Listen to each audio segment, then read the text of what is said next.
What's going on, everybody? And man, I'm already laughing at this. John Peters is here and says, "What's up, physical media collectors?" And Sardis immediately answers with the price of gas. And ain't that the truth?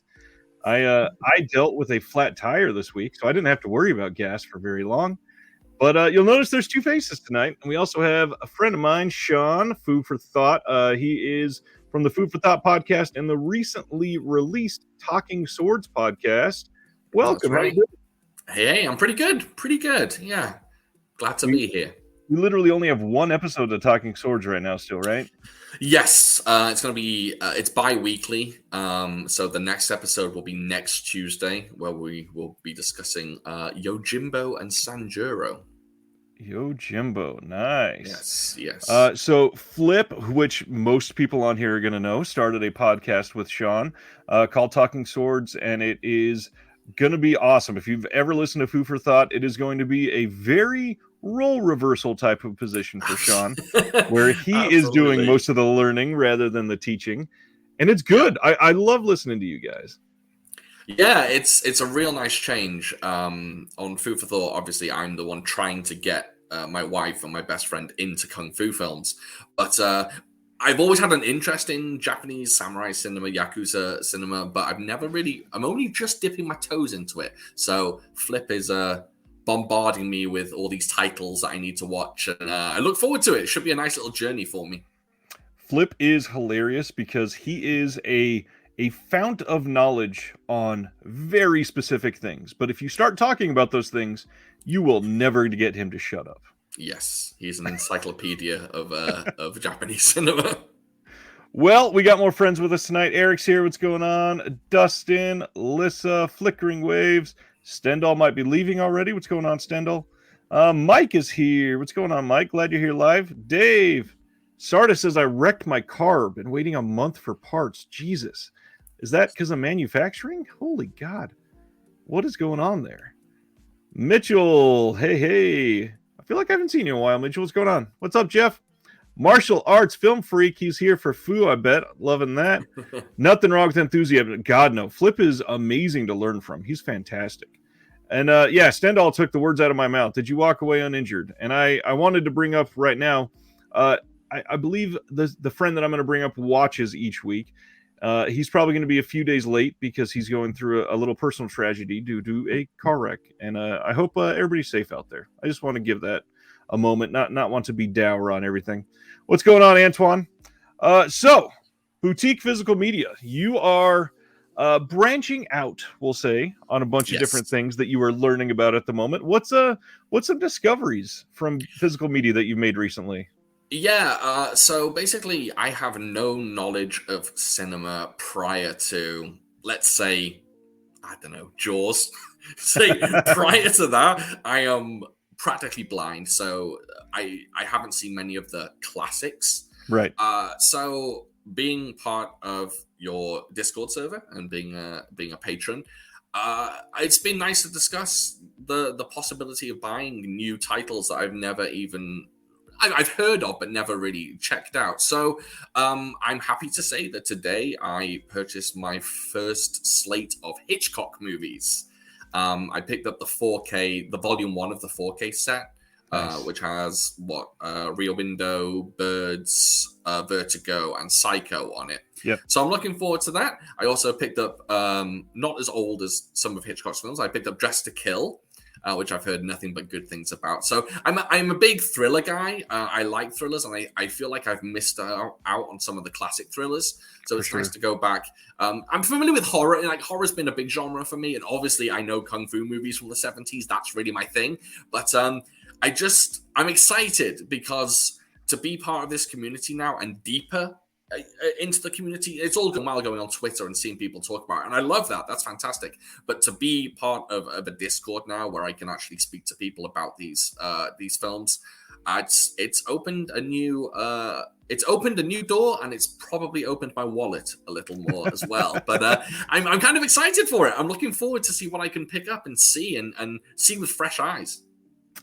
That's why we're here, is the way I'll say that. Not to necessarily open wallets, but to encourage the Yeah. growth from there. And I love our discussions in there. We've talked about so many different things, and it's fantastic. Every single day there's some off the wall conversation, and we're going to talk about a few of the things we talked about tonight. Dude says, heard Flip say he's from Central Illinois. He definitely is, and he'll probably be there forever.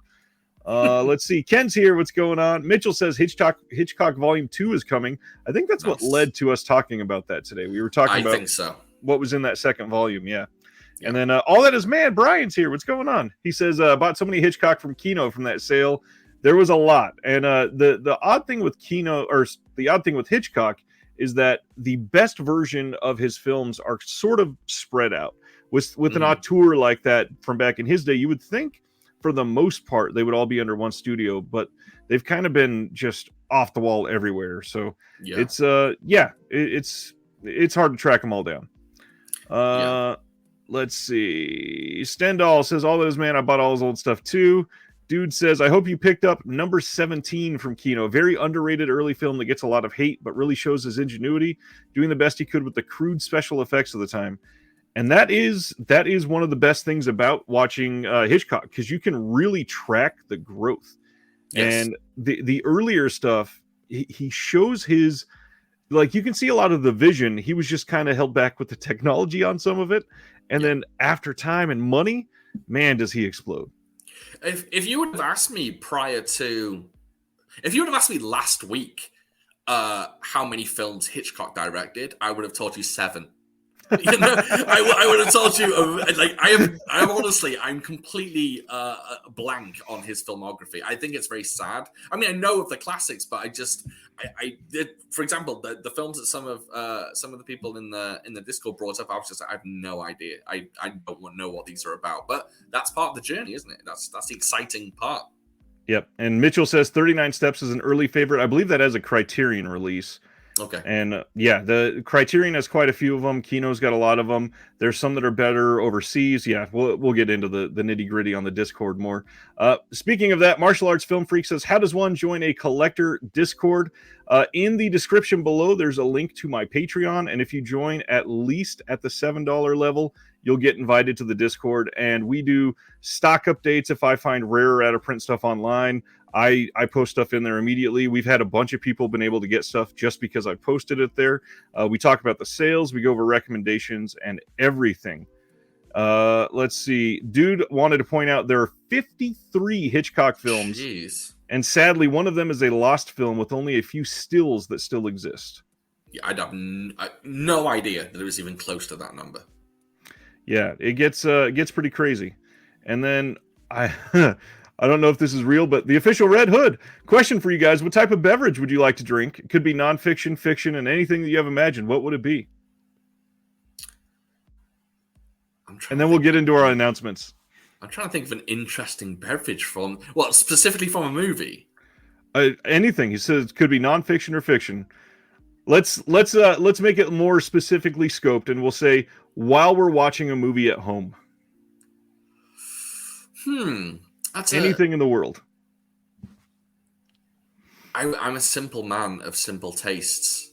I would probably go for those of you that live in the UK. I obviously have a stupid accent, so I'm from the UK, as you can tell. But I now live on America. Well, I've been on American shores for years now, almost 20 years. But there's definitely drinks from the UK that I miss ridiculously. So it would have to be something like, and some people probably won't know what I'm talking about, but there's a drink called Vimto. There's a drink called Iron Brew, which I think you can get here, but it's not in many places. And then there's a drink called Tizer. Give me any of those 3 because I haven't drank them in 20 years and I really miss them. So if anyone wants to whip up a care package for me and just send me a shitload of Tizer, Vimto, and Iron Brew, I'm down for that. Sarda says Foster's Lager. And then Asian movie enthusiast Eric's here. He says the potion from Big Trouble in Little China. I would throw out, my choice would be whatever they're drinking at that feast in Hook. Even though it's imaginative, it looks amazing. So I will start sharing these announcements. Let's get into these. Blue Underground. We finally got details on God Told Me To on 4K. This is from Larry Cohen, of course. This is coming on July 19th. Have you seen any Larry Cohen films that you know of? Not that I know of. Honestly, I don't think so. I would suggest for somebody like you, the first one to go to would either be Q the Winged Serpent or The Stuff. I think The Stuff is his most accessible. You don't know how many times I've hovered over the play button on a streaming service when looking at The Stuff. So many times, and I've just never clicked it. And I don't know why, because it definitely looks like my cup of tea. Yeah. It is probably slightly longer than it should be, but other than that, it is a delight. The Stuff, for those that have never seen it, is basically about a version of ice cream that when people eat it, they go insane and they start to melt and all this weird things. It's one of those what I call goopy movies. Yes, like Street Trash is another Street one, Trash, Body Melt. Yeah. Good stuff. So yeah, The Stuff is great. I even have a little replica ice cream little pint container on my shelf over there. I love it. So God Told Me To. The synopsis here: a rooftop sniper guns down 14 pedestrians on the streets of New York City. A mild-mannered dad takes a shotgun and blows away his wife and children. Just happy feelings all around so far. A cop goes on a sudden shooting spree at the St. Patrick's Day parade, and each of these unlikely killers makes the same dying confession: God told me to. Now, a repressed Catholic NYPD detective must uncover a netherworld of deranged faith, alien insemination, and his own unholy connection to a homicidal messiah with a perverse plan for the soul of mankind. This was written, produced, and directed by Larry Cohen, who is honestly really great at what he does. He was a great writer, a really solid director. I forgot, I mentioned The Stuff, but I also mentioned Q the Winged Serpent. Mm-hmm. And the big story with Q the Winged Serpent is it has this stop motion giant creature that they superimpose onto the movie afterwards. And famously, he got off-duty cops to come and act in a scene and didn't get permits to shoot at the top of this giant skyscraper that he was filming in. And it works so great. It is fantastic. Is Q the Winged Serpent kind of notoriously bad? Or am I thinking of another film? Is it one of the, like, people do like commentary tracks for because it's not particularly well made, or am I thinking of something else? I don't think that's the case, because I view it as a genuinely pretty good movie. Okay. Let's see. There is another serpent film I'm thinking of that might be something like sort of like Manos: The Hands of Fate type. So anyways, extras on this, we are getting audio commentary with Larry Cohen, new audio commentary with Steve Mitchell and the god Troy Howarth, Heaven and Hell on Earth interview with the star Tony LoBianco, an interview with the special effects artist, New Beverly Q&A with Larry Cohen, Lincoln Center Q&A with Larry Cohen, trailers, TV spots, and all of that. Pre-orders coming soon. I think this is already able to be pre-ordered on Diabolic if you're looking to lock it down so that you don't miss out. And one thing I will throw out, and we've talked about this on the Discord server, but if you are just looking for the highest possible quality of any 4Ks and boutiques, Blue Underground is the way to go. I guarantee you that this is going to look incredible. This film is one that needed a restoration really bad, and I cannot wait to see this. So yes, this is one I absolutely have to have. And taking the words out of my mouth, I was going to recommend for anybody that hasn't seen it. Flickering Wave says King Cohen, the doc about Larry Cohen, is so informative and fun. Great overview of his career. And he did some wild stuff. Like he worked with like street gangsters on some of his films, like actual gangsters, to get it done properly, writing things on the fly, writing a movie over a weekend and filming right after, that sort of thing. He was amazing. Let's see. All That Is Man says, I just watched Black Caesar and had no idea it was directed by Larry Cohen. It's so good. Yeah, he's great. Let's see. What is next? Vinegar Syndrome announced that they are selling a limited edition, timed limited edition screen print for Easter. And you can buy this until tomorrow at 5 p.m. Eastern. And that is it. Their prints are great. And this looks super provocative, obviously, but I love that they are film canisters that she's dusting in the back there. What's going on? Movies by E. So yeah, that is available at the site. And then we got some Kino announcements. We are getting 2 more Bob Hope classics, Never Say Die and Sorrowful Jones. Bob Hope is good. This one also has Lucille Ball, obviously. That's going to be enticing for a lot of people. Any old classic comedies that you're into? No, again, I'm probably the worst co-host you could have on this, just simply because Not at all. I think Not like at all. old comedy has completely eluded me. The oldest I've gone is like Some Like It Hot. That's basically That's pretty old, yeah. Yeah, that's really, and that's such a visible classic. Everyone knows that. But some other classics or classic films that just aren't in the public eye or in the public conscious of just knowing that they exist, I've kind of missed out on. So I do need to go back and there's a boatload of films I need to revisit or visit for the first time. Don't we all? And that's the whole point of loving this. It's cinema, it's art, it's something to discover.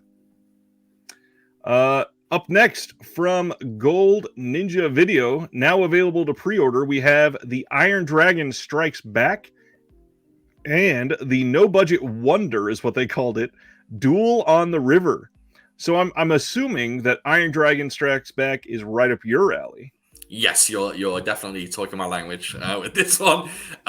It's an absolute classic. It's a Bruce, whether you say Bruce Lee or Bruce Lee, I'm going to say Bruce Lee.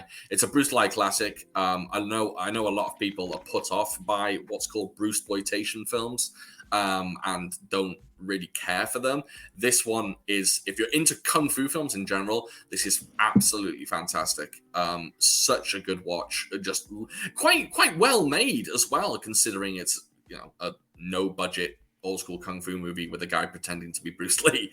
And I believe there's a bonus film hidden on there. I believe that's the Llama Avenger, and I can say that Llama Avenger is probably up there as one of my favorites as far as Bruce Lee's films. It's fantastic. I've already pre-ordered this. Very happy to pre-order it and nice. Hopefully get it soon. I will warn for everybody that Gold Ninja Video, and this is going to sound like bragging, it's not, I promise, but they were on the channel very early last year, right around when their Indiegogo went live, and they since then have sort of exploded. So if you are looking for this stuff, like Thrilling Bloody Sword sold out very quickly, like way uncharacteristically quick for him. I kind of see this one going similarly, maybe just a little longer than Thrilling Bloody Sword, but I don't see this one lasting super long. So if you're into these and you want the limited edition from them, please get this in as soon as possible. For the first time, Thrilling Bloody Sword is getting a like sort of a standard release later, and I don't know if he's going to be doing that the same way for every release, or if it's just because that title is so popular. It might also be the ones that he's actually doing the restoration work on, that he's able to secure more of basically an investment in it. So we'll see. Yeah, I missed it first time around. I don't know how I missed it, but I did. This one I leapt on, and in kung fu fan circles online, everyone is picking this up. Like the amount of people that are pre-ordering it is crazy. So I imagine it's going to go pretty quickly. That is so awesome to hear. Yeah. Oh yeah. It's great. Jeff wants to know, hey Fu, how about old horror or sci-fi? Have you gotten into any of those? We got a lot of sci-fi fans in the chat. Yeah, it all depends on what you define as old, I suppose. I am a massive fan. This isn't old. I guess you're talking about 50s and maybe 60s. I'm definitely like an 80s horror guy. That's really my. I've got actually one in my pickups that I picked up this week. And then in fact, I should just hold it up. I got the My Bloody Valentine Steelbook. Yeah, so I'm pretty happy with that. So 80s horror, I'm a big fan of. When you go into 70s, 60s, 50s, yeah, again, I'm not too well versed. Hopefully I will over the upcoming however long I collect for, hopefully a long time. But I'm definitely only dipping my toes into most things prior to the 80s. I would strongly suggest sooner than later checking out some of the horror and sci-fi from the 50s, primarily because it is, and this is going to sound like a slight. It's really not a slight. It is ambitious in the best of ways. It is one of those situations where a lack of budget and a lack of technology drew out creativity in ways that, I mean, I could never personally imagine. I'm so stoked that we're able to have those. Yeah, I haven't even checked out like the classic monster films, like the original Dracula, the Mummy. I haven't even checked those out, which is embarrassing, really. Nah, that's it. It happens to the best of it. And some people, they just don't like the films that are that old. I get it. Yeah. Next up, from Kino, we are getting 2 film noir classics starring Esther Williams, Unguarded Moment and Raw Wind in Eden. These are from 1956 and 1958, respectively. And these are a complete blind spot for me. I'm not a huge film noir person. I've dove in a little bit, but not enough to know a lot of these deep hits or anything like that. So we'll go to the next one. This is one I know a little more about. We talked about this last week. Just want to throw out there, Tombs of the Blind Dead from Synapse is available to order already. You can order it from Synapse or Diabolic DVD. It is going for $50. And we've talked about the Synapse pricing before. It is very high. It is well, I won't say it's like shockingly higher than I think it should be, but for something like this, I think $40 would have been a really nice sweet spot. 50 seems just slightly out of what I would consider reasonable for this. And the good news for things like this is the Synapse Steelbooks, they tend to stay in stock for a while. They don't really go on sale, but if you're really wanting this, you can probably budget for it. But I will say, have you seen Tombs of the Blind Dead? I haven't. I actually, once this was released, or once the announcement was made for this one, I hopped online and I watched a whole bunch of trailers for it and a whole bunch of reviews for it, and it looks like something I would absolutely love. It's really, it's what year was this? It is 19. Let's see. I don't have it on there because that was just the release. It's fine, but it looks. I'll find it in just a second. It looks like kind of like it seems to have like the same air as like The Beyond, Fulci's The Beyond. It seems to have like dark, eerie air to it, or like House by the Cemetery. Both of those, which I absolutely love. And when I saw the trailer for this, I was like, oh, I've got to get it. Then I saw the price, and I was just like, it's a blind buy for me. Do I pull the trigger? Don't I? So it's on my maybe list. I'm not sure if I'm going to pick it up yet. And I believe there's sequels, correct? It is 1972, by the way. Okay. And there's sequels to this, but Synapse don't have the rights to those. And speaking of that, Eric says, isn't there a box set coming out? And we don't know for sure yet. However, if you look at the Arrow when they did the hints for 2022 with their little hand-drawn list for all of the 2022, on the 2023 list that they are hinting at even further, there is one that says TOTBD box, and there is not many things that have that initialism. So no. I'm kind of assuming that is going to be a Tombs of the Blind Dead box set.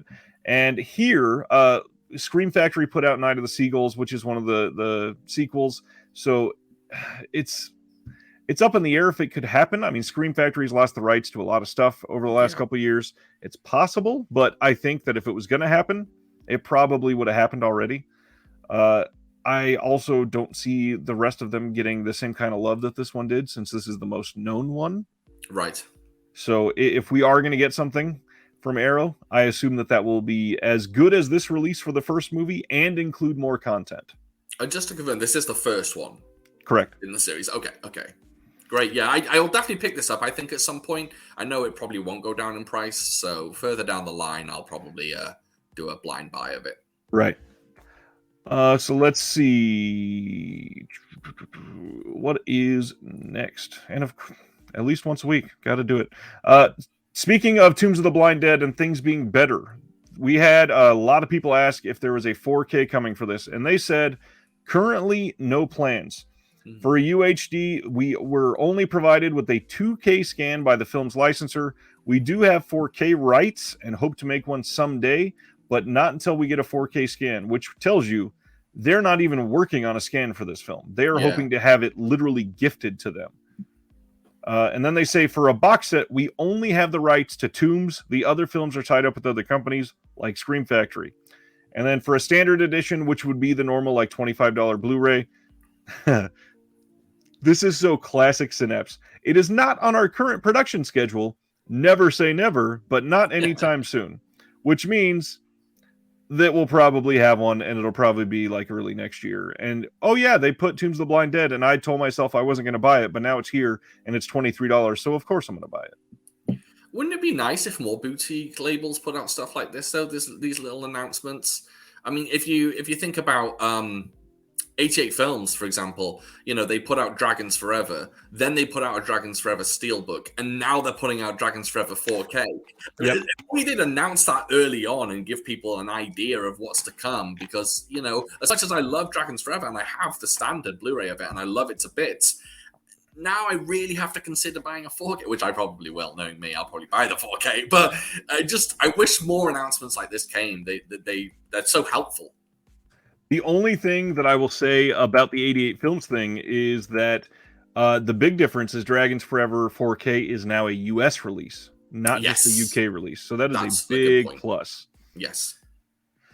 Let's see. Martial Arts Film Freak says, random question. Has anyone heard any potential for Born to Fight from 84 getting a Blu-ray? I don't remember offhand.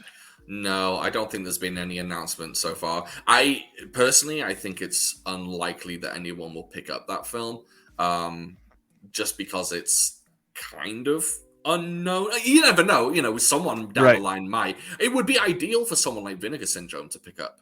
To be honest, it's a super low budget Thai martial arts movie that's obviously had a remake, and a lot of people know about the remake. But it would be great for them to pick up like a. And put that out as a special edition, but I don't see it happening. I just don't see it happening. But hey, what do I know? I get that.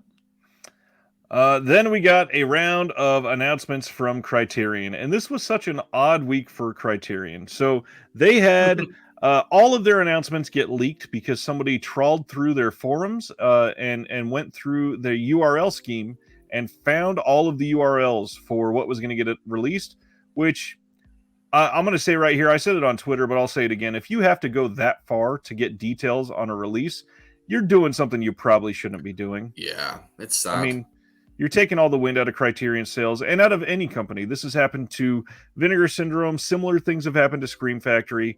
Just let the companies announce them. Come on. Yeah. And how long before Criterion announced it did they even get those releases? I think it was 3 days. Yeah, I mean, what's the point? Unless they push Criterion to announce it early, which I guess could be the case. But what's the point? Just let companies announce their own slates. I agree. And for a lot of these companies, it's literally an event. I mean, Criterion has a couple days every month where they always do release announcements. And it was so weighted on this month that they delayed their release announcement by a day. No idea why. They never said why. And then the next day came, the time that they always do it, and they delayed again. And everybody's like, what the hell is going on? Yeah, it's definitely an event. Eureka, I always wait for a Eureka's announcements. They release their little coming Thursday, and they have like a background picture, and you might be able to work out what one movie is from that picture. It's exciting. I love waiting for that. It's like Christmas. I agree. So this one is kind of a big deal. We are getting on July 5th in 4K and Blu-ray. We're getting Okja from 2017. This is, of course, by Bong Joon-ho. And the reason we're getting this, I believe, is because of Bong Joon-ho. We're going to be getting a lot of his films. And the reason this is such a big deal is because this was another one of those Netflix-only films, which gives more of a hope for some of these past films. They had been doing like The Irishman. We've got news of a couple more that are coming, like they did the divorce movie. I can't remember. Marriage Story. Marriage Story. That's the one. And Okja. And then they've got a couple more that we know about, but I didn't think they were going to go this far back. Honestly, it sounds weird to say 2017 is this far back, but it's true. I mean, for them to dive into things like this, there's hope for some other ones to potentially get releases soon. Yeah, I was just talking about, obviously the stats have come out about Netflix's subscribers and how they're losing subscribers. And I just thought personally, I can never cancel Netflix because they have these movies that I want to watch again and again. Martial Arts Film Freak has just mentioned one, The Night Comes for Us. I want to watch that film over and over and over. And granted, as far as I know, it does have like a either a Hong Kong Blu-ray or a Thai Blu-ray, so I could technically pick it up, but it's easier to just stream it, and I think it's great that a company like Criterion are picking them up, although Criterion sadly will not pick up The Night Comes for Us. Very unlikely. Well, I wish they would. What I was going to say is, if you're losing this many subscribers, how about you release some of your films on physical media and make up some of the money? Exactly. I couldn't agree more. Eric, who is the Asian movie enthusiast, so he knows, says Okja is Bong's weakest movie. I'm still behind on Bong Joon-ho. I've only seen a couple. I'm looking forward to watching the rest of them. I've still not seen Okja, but I'm glad that we're getting it in 4K as well. That's kind of a big deal for this.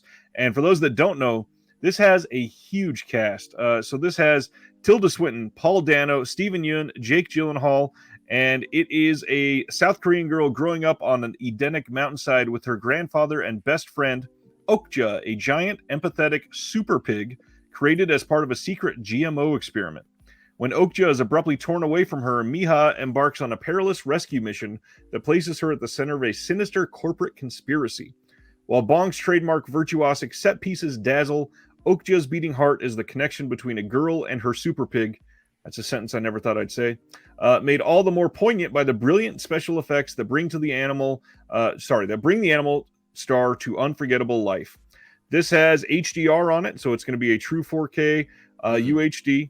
New conversation between Bong and the producer. New interview with some of the actors. New interviews with members of the crew. Short programs, including a director's video diary, including actors like Paul Dano, Jake Gyllenhaal, and Tilda Swinton. Teaser trailer. Importantly, though, also no commentary. This will have an essay by critic Karen Han, but no commentary, which is interesting. I'll probably pick this up. I haven't seen it either, but I think this slate of Criterion releases are very appealing to me. I think I'll be picking up a number of them. I have to be honest. I think that this is the best month of Criterion announcements possibly ever. Yeah.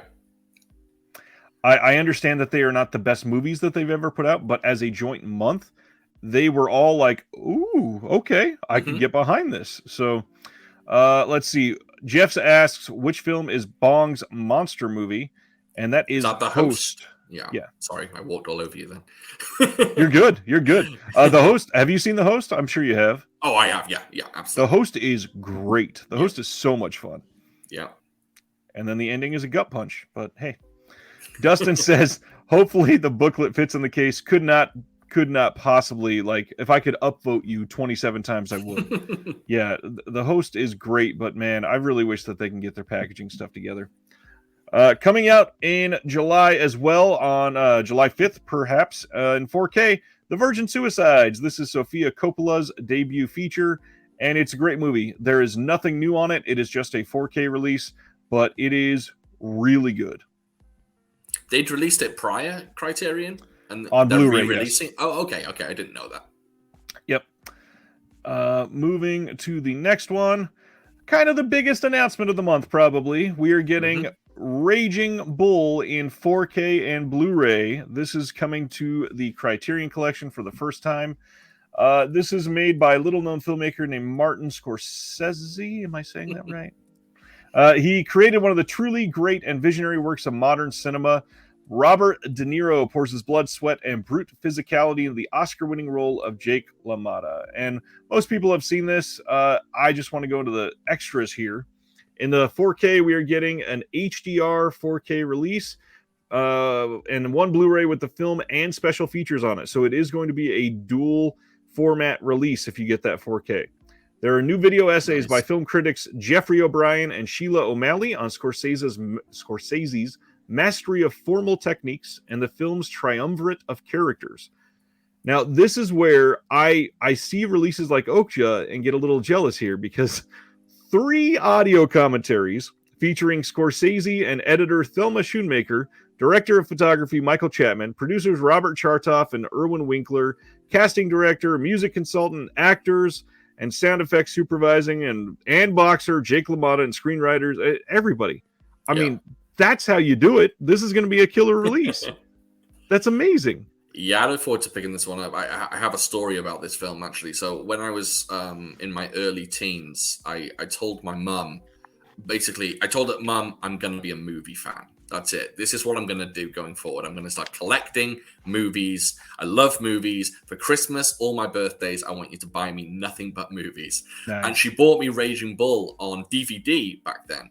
And I threw it back at her and I said, I don't watch black and white movies. And I refused to watch it because it was black and white and I wasn't a fan. And do you know what? I've never seen it since. So this will be an ideal release for me because obviously I know it's absolutely legendary. I don't know why I've never seen it. It's just something I've never caught up with. But this will be pre-ordered right away. It definitely coming my way. That is awesome. Yeah. Jeff asks, is this Scorsese's best film? And I will answer that by saying you could probably make a very strong case for about 15 different movies being Scorsese's best film. Yeah, definitely. For me, is this my favorite Scorsese film? No, it's not even in my top 10, probably, to be honest. I like it for sure, but I think that some others are quite a bit better, and I enjoy them a lot more. But I will also agree with Hans Limburger. Love that name, by the way. Black and white films look amazing in 4K when it is done right. It is astonishing what old black and white films can do.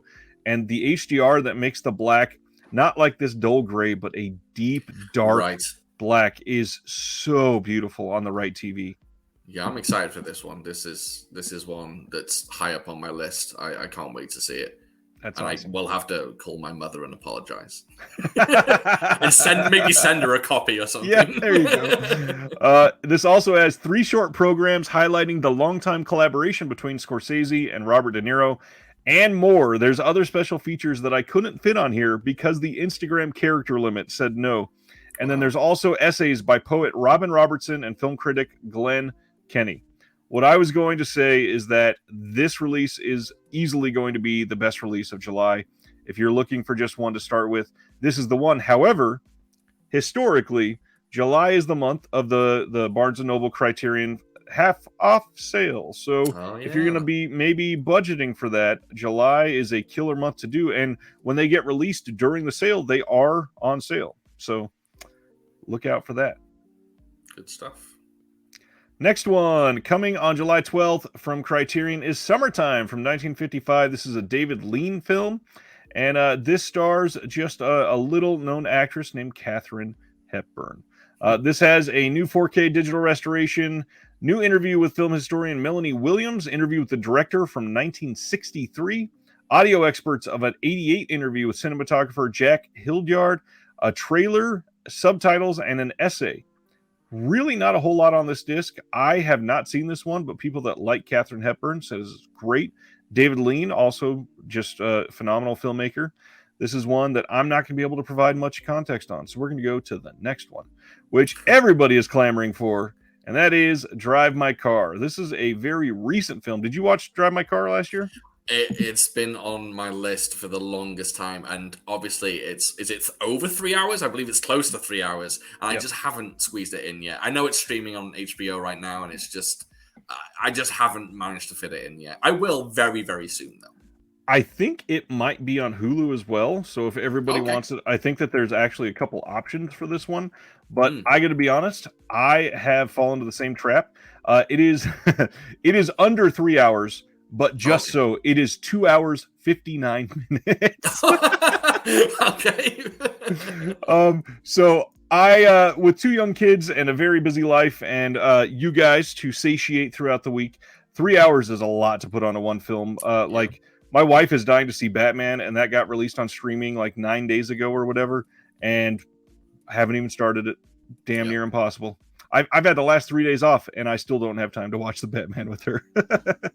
But Drive My Car, this is obviously a very lauded film from last year that everybody just loved. There are some people that said it's a little long in the tooth, obviously at 3 hours, but it also feels long to some people. So if you don't like slow-going movies, this may not be one that you love. But for those that don't know, Drive My Car says only Ryusuke Hamaguchi, sorry, that was way wrong, Ryusuke Hamaguchi, with his extraordinary sensitivity to the mysterious resonances of human interactions, could sweep up international awards and galvanize audiences everywhere with a pensive, 3-hour movie about an experimental staging of the Anton Chekhov play, presented in 9 languages and adapted from Haruki Murakami stories. With Drive My Car, the Japanese director has confirmed his place among contemporary cinema's most vital voices. 2 years after his wife's unexpected death, Yusuke Kafuku arrives in Hiroshima to direct a production of Uncle Vanya for a theater festival, and through relationships with an actor with whom he shares a tangled history and a chauffeur with whom he develops a surprising rapport, finds himself confronting emotional scars. This quietly mesmerizing tale of love, art, grief, and healing is ultimately a cathartic exploration of what it means to go on living when there seems to be no road ahead. Now, this has a new interview with the director, program about the making of the film featuring behind-the-scenes footage, press conference footage. The Cannes International Film Festival is included there on the conference footage, a trailer, and new English subs with an essay. But again, no commentary and pretty light for something like this. Yeah, I'm not sure I'll pick this one up. I do definitely want to. It'll definitely be one I want to see before I wouldn't blind buy this one, even though it's been Right. talked about and hailed as this fantastic film. I don't think I would just buy this one right away. This is one that I believe this was shot on film, but it's only a 2K digital master. I don't know what's going on with that. I almost expected them to do a little better with it, but obviously they I won't say they rushed it out, but this is a very quick release for a boutique for something that literally just did the circuits. So yeah. Here's another big one. Devil in a Blue Dress coming in 4K and Blu-ray. This is the first time in the collection for the Denzel Washington film. And this is one that people are going to know because Indicator put this out not too long ago. And a lot of people picked that one up because this is a fantastic movie.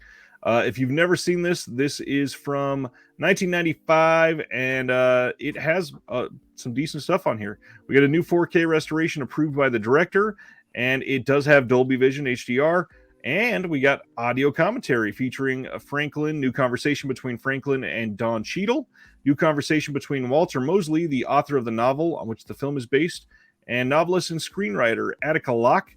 And then there's a on-stage conversation between Franklin and film historian Eddie Muller.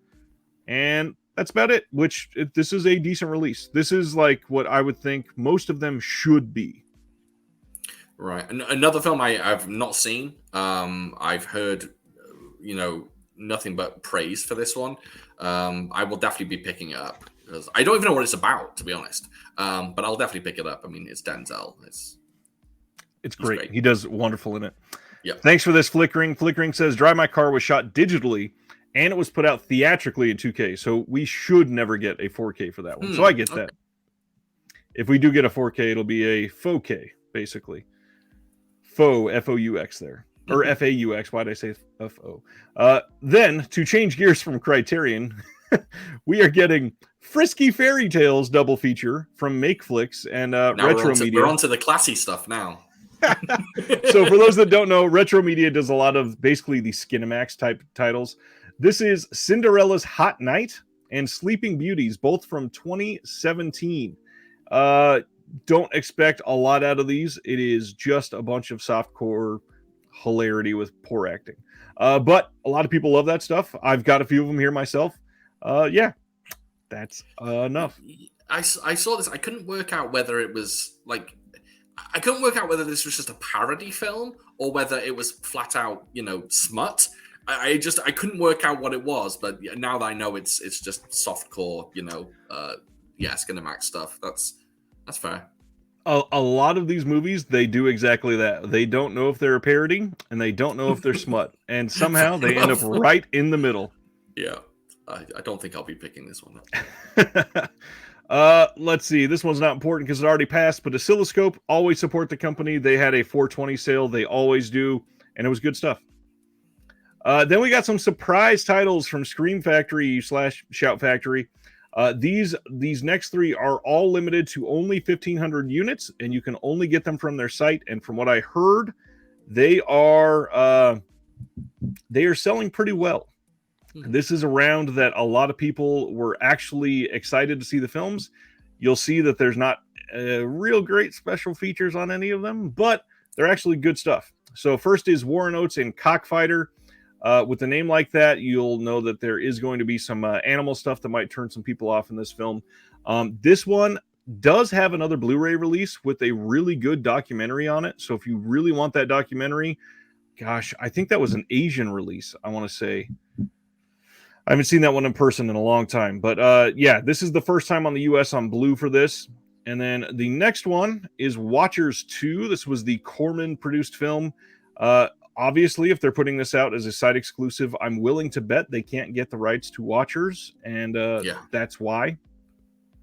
There's no special features on this. The only special feature that they had listed was a new 2K scan. That's not a feature. I don't remember this one being that good. I mean, I watched this when I was a teenager. It didn't really stick in my brain, so I don't recall it being that good. Right. Flickering Wave says, just read that Frisky Fairy Tale sold out its initial run. MakeFlix already working to restock it.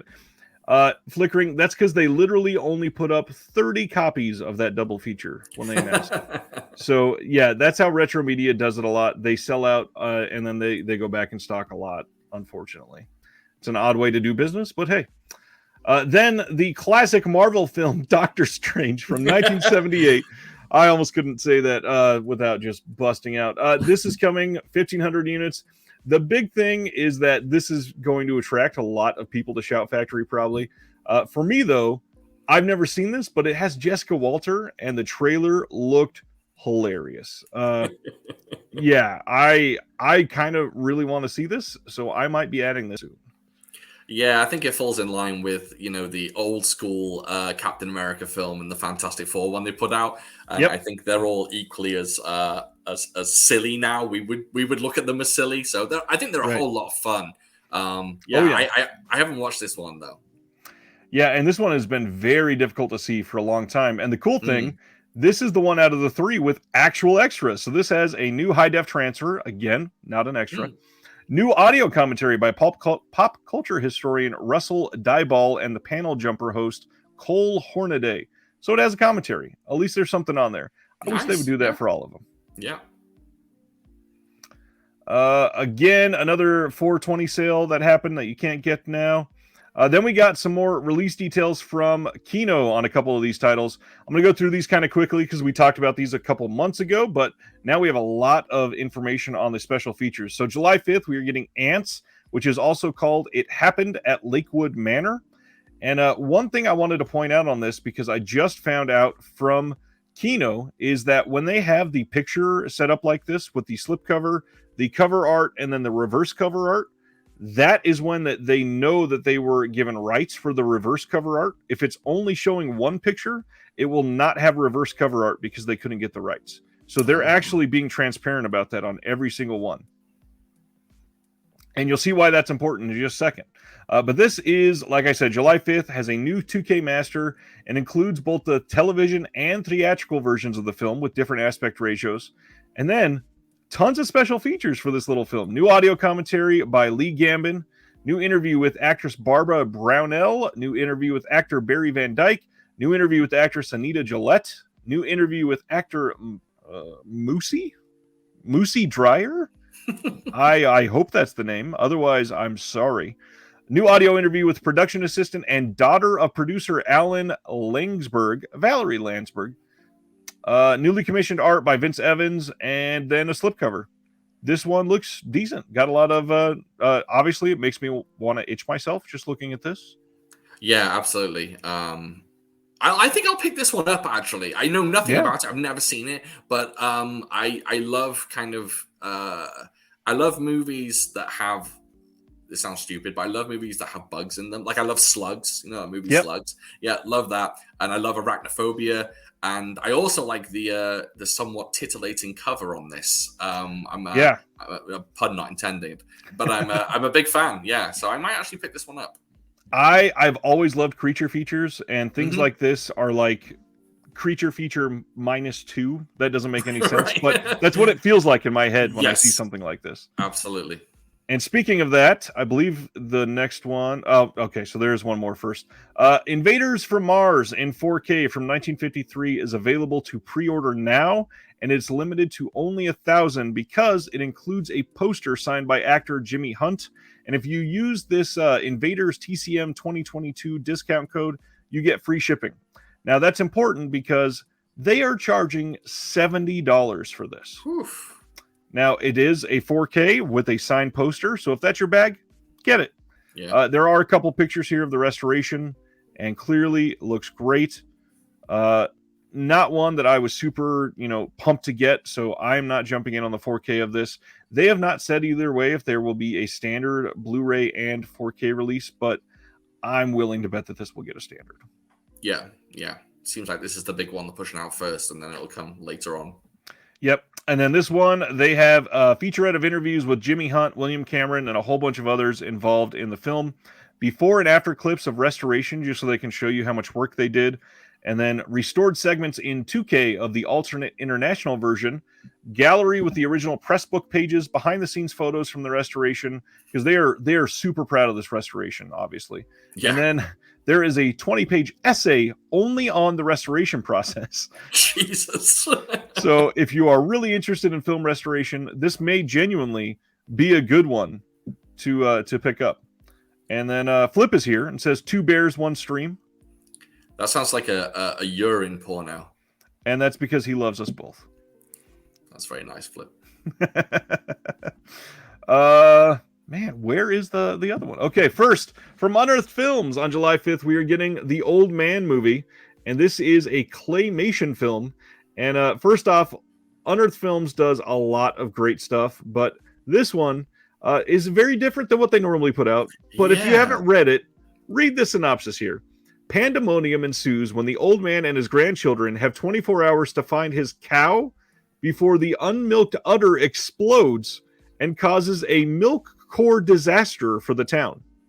The group encounters despicable hipsters, wild boars, desperate lumberjacks, and a stubborn bear suffering from constipation on their adventure in the countryside.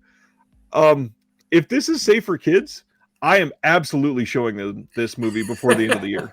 Knowing Unearthed, though, I imagine it might not be. They don't tend to lean towards family-friendly stuff at all.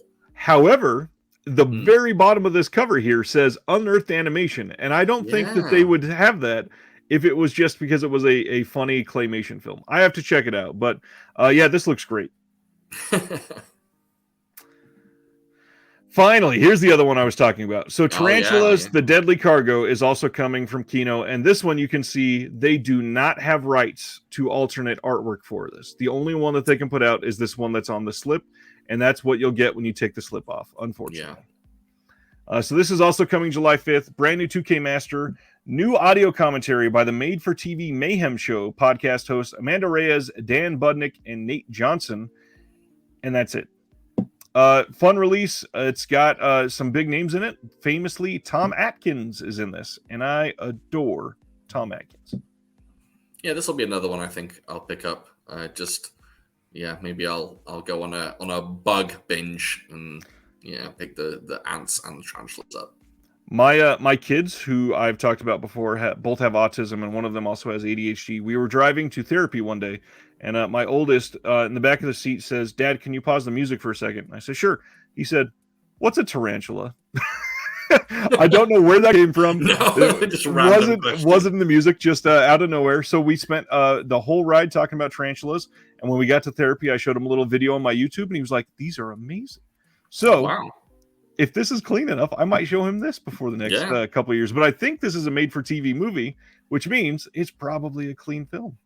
And it's 71, so right. Is it 71 or 77 there? 77. 77. So maybe, it's before the ultra gore kind of era, so it could be fun. It's on the cusp. Yes. This one, not a lot that I'm going to put onto this. This is not an announcement, obviously. This is just for me. Just wanted to kind of send this out. Nothing led to posting this, but really wanted to share. If I miss something and you want it shared in the announcements, or if you want more love on an indie film, or if you have somebody that you think would be good on the show, let me know. DM me on Instagram, Twitter, Facebook, or I put my email in here. I am more than happy to help. And if I miss something, I'm just one person who works a hell of a lot, and I'm going to miss things. But that's it. And the last thing to talk about tonight, as far as announcements, Kino announced today that they have this handful of films that are going to be removed from their site by the end of the month. So they have had these on their going out of print sale for quite some time, called the Wild Supplies Last Sale. And these, they are not going to be allowed to sell after the end of April. So if you are wanting any of these, 1, 2, 3, 4, 5, 6, some of them like 12, 15 films, make sure you get the orders in, and they are cheap. Like, let's see, there was one that I've seen, A Strange Adventure. A Strange Adventure is pretty good. It is like less than $5 right now. Oh, wow. So if you were wanting it, obviously, their free shipping threshold is $50. So if you can get to that and save, you might be on to something there. But yeah, a lot of these are cheap. Go in there, see what you got. Speaking of what you got, how about you share what you picked up recently? Yeah, I've got about 5 or 6 here. The first 2 are the new Eureka releases. Nice. I forgot you got those. Yeah, bring out the Kung Fu films first. So there's Knockabout, which is the Sammo Hung Yuen Biao classic, directed by Sammo Hung. And then the other one is Dreadnought, which is also a Yuen Biao film. Strange film. I watched this the other day, and it's like Yuen Wu Ping's attempt at giallo. At times, it feels like a giallo film. At times, it feels like a typical Hong Kong comedy, and it's actually pretty low on fight scenes, surprisingly. It doesn't have a lot of action in it until like the last 20 minutes, but the last 20 minutes is worth the price alone. It's fantastic.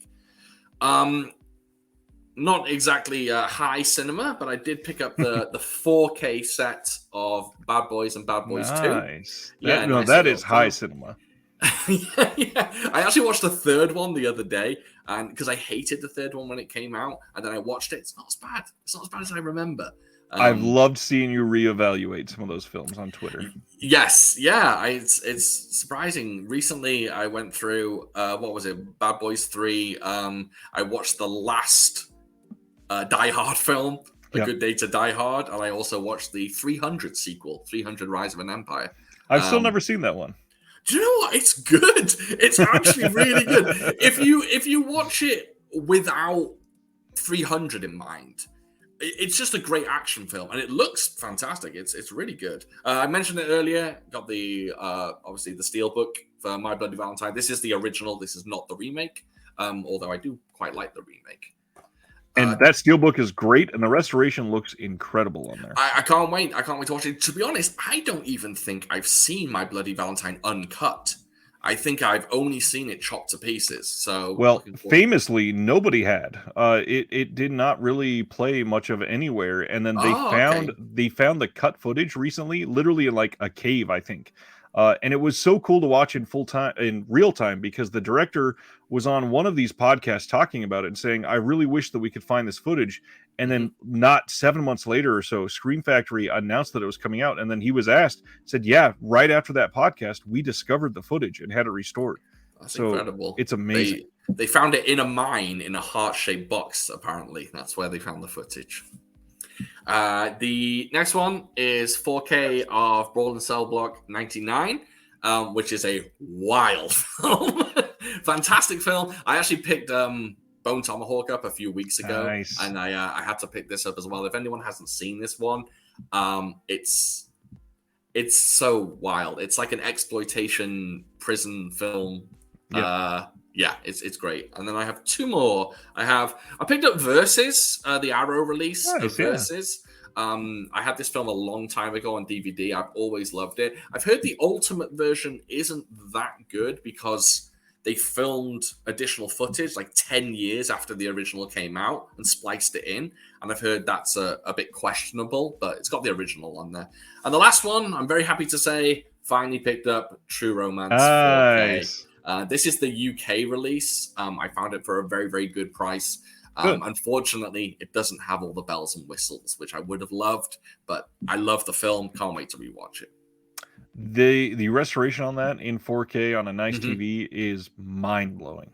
I can't wait. I can't wait. I haven't watched enough 4K. I've only recently bought a 4K player and a 4K TV, so Nice. I'm just now picking up 4K films. The best one I've watched so far is The Revenant. That blew me away. It looks stunning, but to see some of these other films like True Romance, and I picked up a few along the way. Looking forward to watching them. But they're my recent pickups. For anyone else that is looking to have mind-blowing 4Ks, I would say go back to the video that I put out at the end of last year to share my favorite boutique 4Ks. Actually, it might have just been best 4Ks of the year, and there are a handful that are just shocking how good things can look. Highly recommend. It's weird to say I highly recommend my own video, but if you're looking for just like things to show off your system, there are some picks in there that will absolutely make picking it up worthwhile just for that one movie, which is crazy to think that that can be the case, but it absolutely is. Yeah, I can't wait to delve into more 4Ks. It's just, it makes all the difference. Yep. My pickups, I'm going to share one. I picked up VHS 94 on Blue. This is the Shudder RLJE joint release. I had this pre-ordered from the last Target buy two get one free sale when pre-orders worked for like 9 hours. So I got this for shockingly cheap. And haven't seen it. I have not. I've been waiting for the blue specifically. I'll be interested to hear what you say about that one. I have seen it, and it's I will say it's a mixed bag. I've heard that I've famously not seen the third VHS film. Okay. And I adore found. You know, you and I talked about fan footage, and obviously I'm a big fan of it. Yeah. So I'm curious to see. I will. This is going to sound like I'm teasing a lot, and I definitely am here, but I got my Arrow Grail that I've been looking for literally 5 years-ish finally this week, and the only place you're going to be able to see what that was is if you join my Patreon. Description below has a link for that, but that video is going live sometime tomorrow, and the crazier story behind it is how I was able to get it, because I got it for a third of the price that it's going for right now. So That's I am awesome. Stoked to have it. But it's also about that time. Sean's got some other stuff to do tonight, so we want to say sadly, thank you for your time. We all appreciate you being here and bouncing off of me.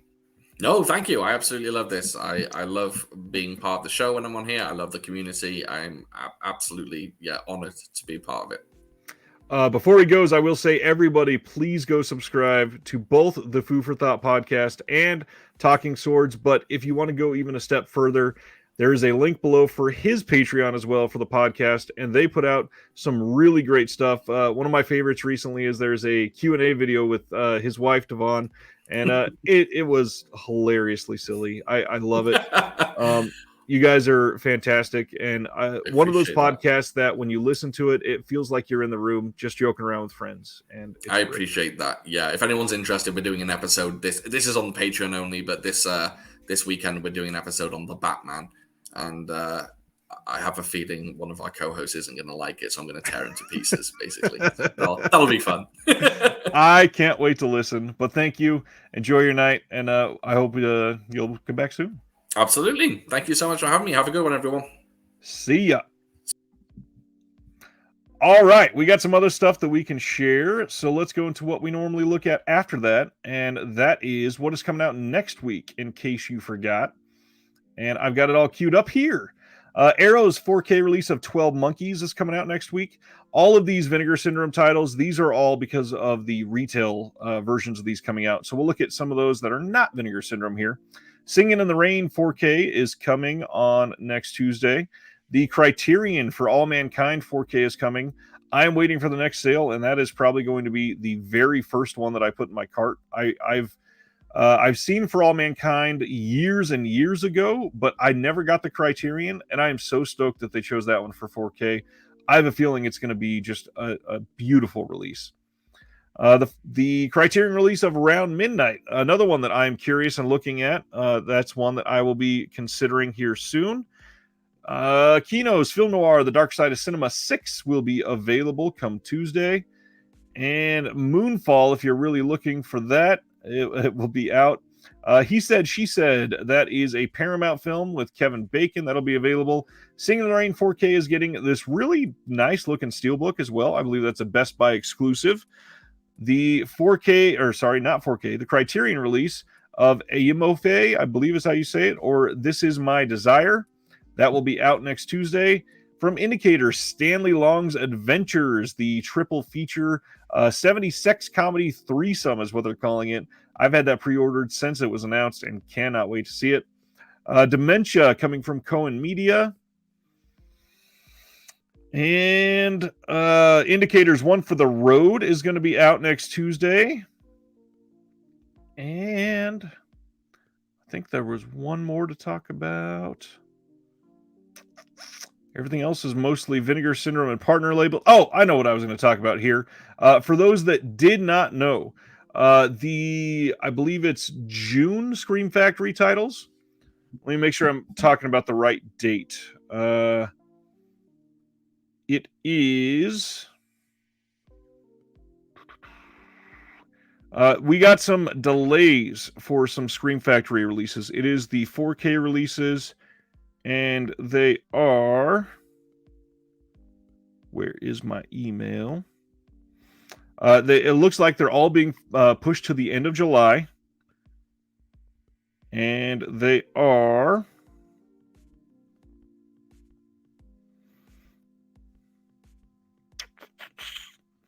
I can't find them. Let me look in my trash. Maybe I deleted them. I can pull it up at the same time. Let's just pull that up, and I can show you the dates. It seems like there is still manufacturing issues, and that is the reason. However, Scream Factory is not being open about why they are being delayed at all.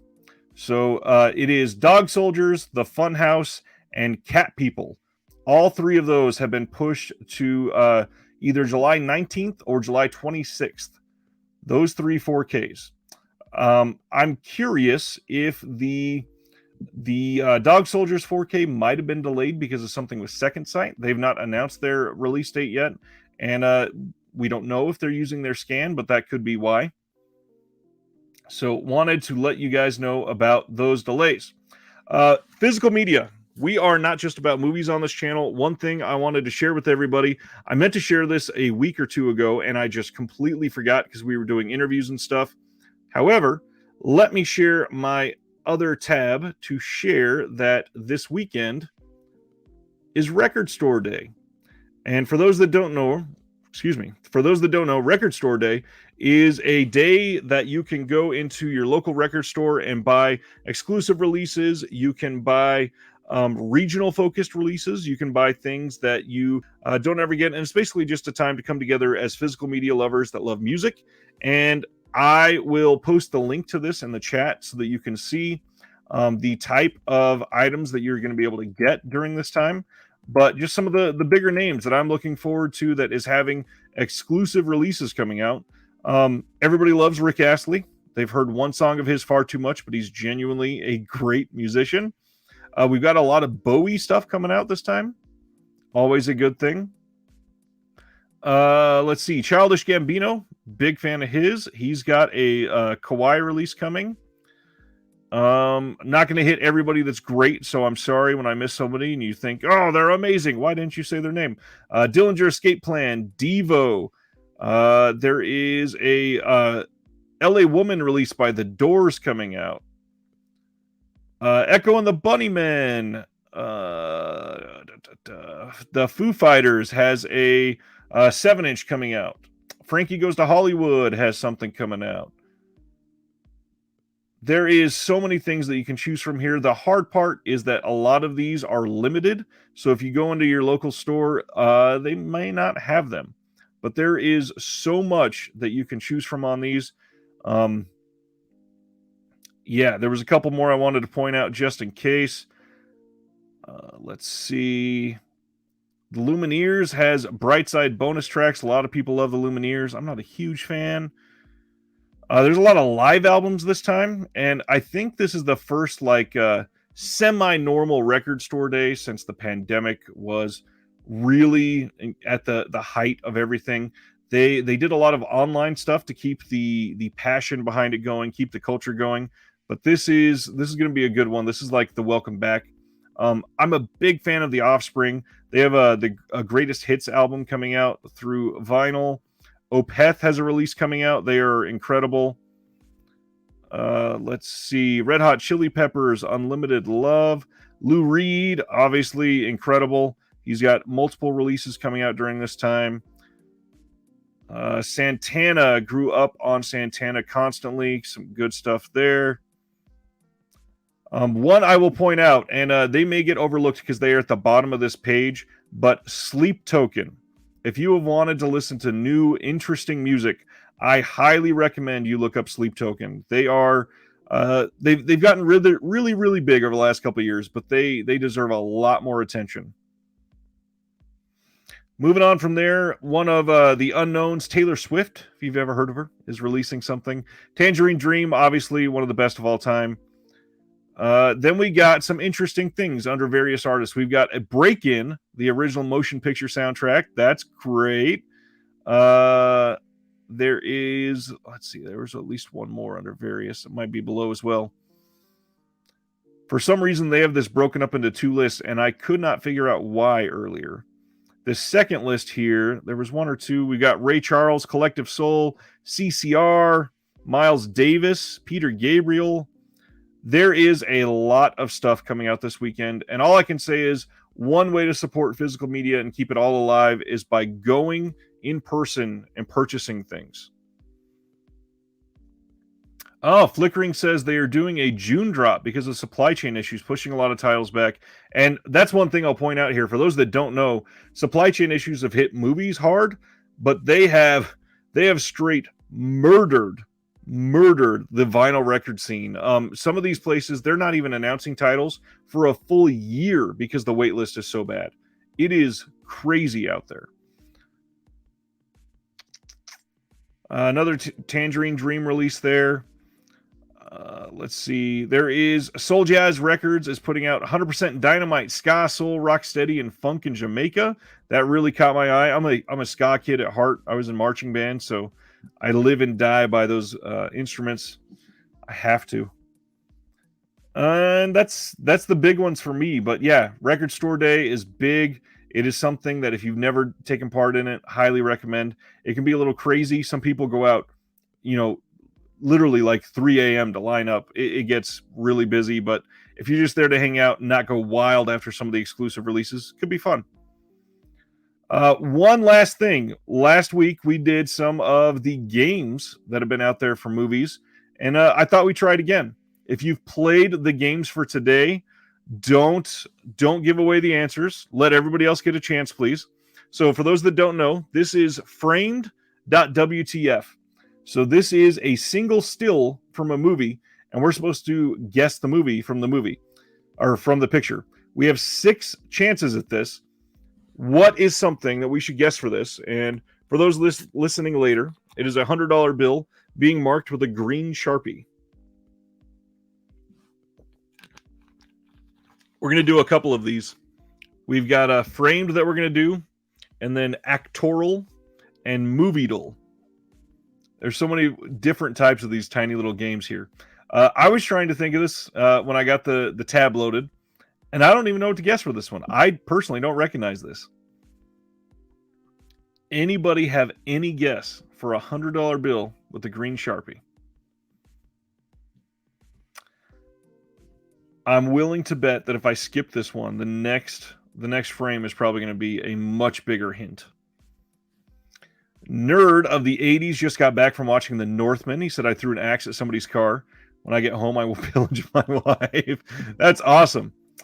Jeff says to guess Jackie Brown. And since nobody else is talking, let's guess Jackie Brown. Look at that. I haven't seen Jackie Brown in so long, I didn't recognize it. Hilton, you are more in line with what I would have guessed. I was thinking something like Casino, or for some reason, Ocean's 11 was sticking out in my head. But it was Jackie Brown. Thanks, Jeff. Let's go to the next one. This one is Moviedle, and this one's a little odd. So for those that haven't seen Moviedle before, let me zoom in a little bit for you. This is going to show us a 1-second clip, which will be the entire film fast forwarded, and then we are going to guess what it was. So pay attention so that you can give a guess after this. There was a couple stills that really stuck out in there. Anybody have a guess? I'm not going to put my guess in there. And unfortunately, I can't replay it. So if you didn't see it that first time, the next time it will be a 2-second clip of the entire film. And then after that, I think it's 4 seconds. But most of the time, I can get these on the 1 second. I just have one still usually that captures my eye. Anybody? We've still got a whole bunch of people hanging out live. I'm hoping at least 1 or 2 are wanting to answer. I know there's a slight lag, and that's probably a part of it. All right. I'm just going to have to throw... I'm just going to skip if nobody has it so that I can play another one for everybody. All right, I'm going to skip 1 second. We're going to do it again. Here we go. Eric says Devil Wears Prada. Dave says Avengers Endgame. I'm going to go, what was the first guess? It was Avengers Endgame. Let me try that one. Avengers, that's not even an option. Devil Wears Prada was the other one. That was not that one. All right, this one is 3 seconds. And it's the same film for all 3 so far.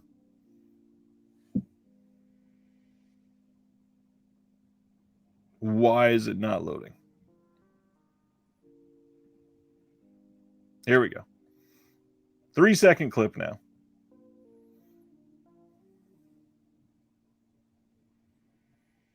Eric says it's totally a Marvel movie, and then Guardians 1.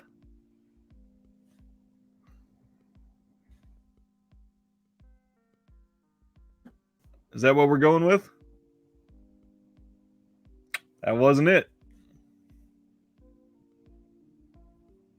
Any other guesses? This one is tough. I thought I knew this one.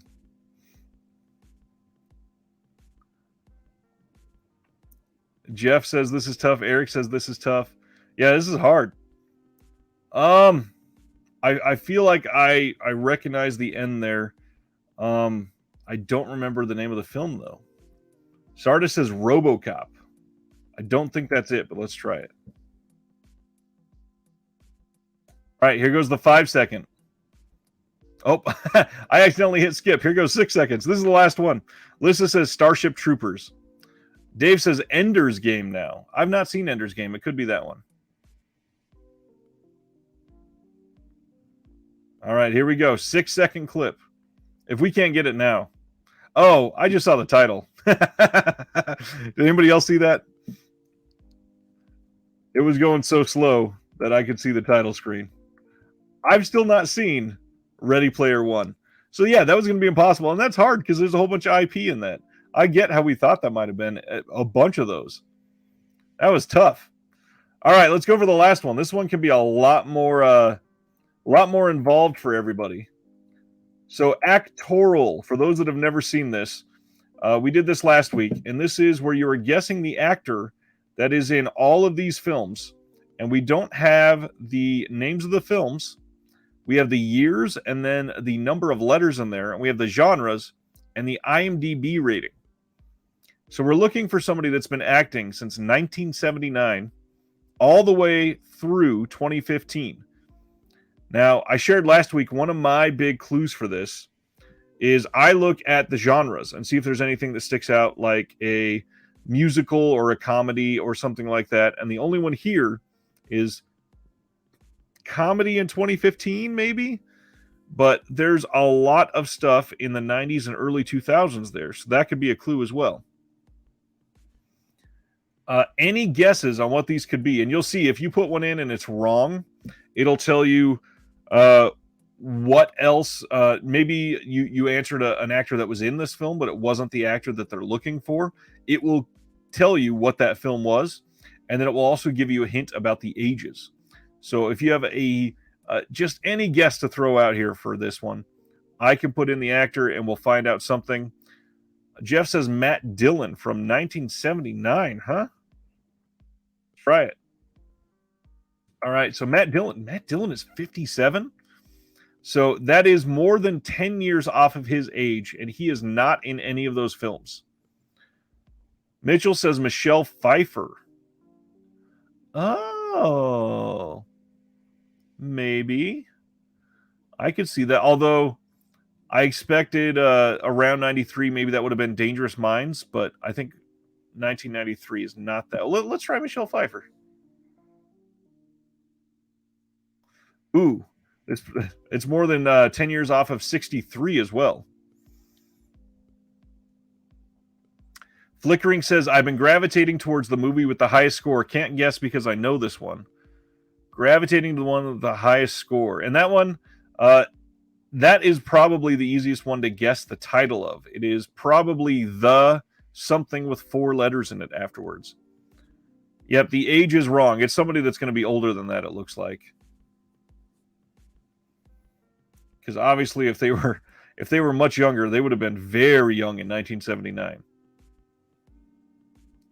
Any other guesses on these? I'm betting it's somebody that's around. What is the oldest person we're looking at so far? 63 for Michelle Pfeiffer. Probably somebody that's around like 80-ish. Or they could be past by this point as well. What about, let's see, 2 in 2000, 1 in 97. A comedy in 2015, though. That one's getting to me. 15 years later, they do a comedy. And it's a good comedy, too. Scored a 7.3 on IMDb. That's not easy. Eric says, I bet it's The Game. Oh, drama, mystery, thriller. That makes sense. Was Michael Douglas in a comedy in 2015, or was it someone else in that? Was it was his brother Sean Penn in there? Oh, I didn't see Jeff's comment either. He said Harvey Keitel. Was Harvey Keitel in a comedy in 2015? Let's guess Michael Douglas first, because I think he might be a little older too. Oh gosh. We got it. Michael Douglas. Let's see what movies they're talking about then. We got The China Syndrome, Wall Street, Falling Down. Yeah, that should have been the giveaway right there. The Game, Traffic, Wonder Boys. Oh, they're counting Ant-Man as a comedy. That makes it tough. I don't really look at Ant-Man as a comedy. Anyways, I hope that's fun for everybody. If you like that, let me know. I may keep doing those at the end of the show each week. That's all I've got for tonight. I appreciate you guys hanging out with me and hanging out with Sean, going over the announcements for the week and what we have coming out next week. Again, if you are interested, the link for the Patreon below is there, and our Discord is super active. We have tons of people in there just having discussions about films, finding releases for each other, and discovering things all together. If you haven't watched any of the videos I put out in the last week, I have done some controversial takes. I put out that video on Monday, the live video where we talked about negative culture in collecting, and some people have not been happy with it. I will go so far as to say that. If you haven't, please go back and give them a watch. Let me know what you think. I've got a couple more videos coming out in the next week that I'm excited for. So other than that, I wanted to say thank you all for being here. Thank you for adding to the community. You guys are amazing. And each week I am only able to do this because you are here. And let's just keep this going. I appreciate you all. And as I always say, from one collector to all of you, have a good night. And as we go out, let's take a look and thank our patrons for making this possible. You guys are the best. I appreciate you all. We'll see you next Thursday. And if you're there live for our Tuesday show, come hang out. We got some cool stuff in the works there as well. See you guys.